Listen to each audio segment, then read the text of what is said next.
now suing the State Department and USAID for records it says will show that $5 million in American taxpayer dollars went to Soros's group, the money allegedly spent to help destabilize Macedonia's democratically elected right-of-center government. What in the world are we doing giving our tax dollars to George Soros and his leftist operatives? You know, they took some of this money to translate Saul Alinsky's book, Rules for Radicals, into Macedonian, so that these youth groups that they're organizing can, essentially destabilize and attack the democratically elected government there.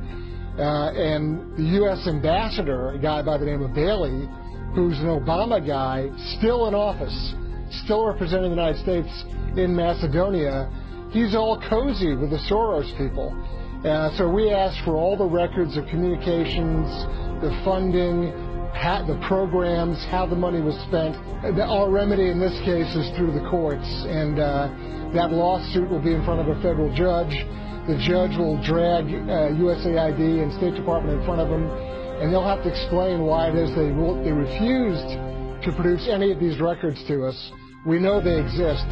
And then a federal judge will order them to produce them. You're very concerned about taxpayer dollars that are flowing to, you say, left-leaning groups or groups that do not have U.S. interests at heart. It's our money.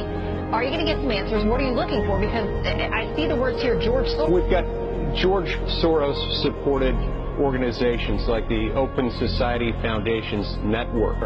We want those questions answered. We want to know why it is that U.S. taxpayer dollars are being hijacked and shipped overseas to fund causes that are antithetical to what so many Americans hold dear. What is happening with this U.S. money that's being spent here on groups that we think are not very pro-American and may be actually hurting our cause of democracy and freedom overseas? We've got parts of the world where we have allies.